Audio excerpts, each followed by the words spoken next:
ஆவணி மாதம் பிறந்தவர் யாரு? பாடும் வினையை ஒழிப்பது யாரு?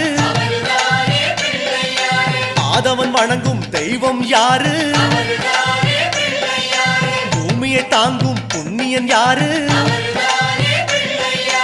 அனலாசுரனை தின்றது யாரு?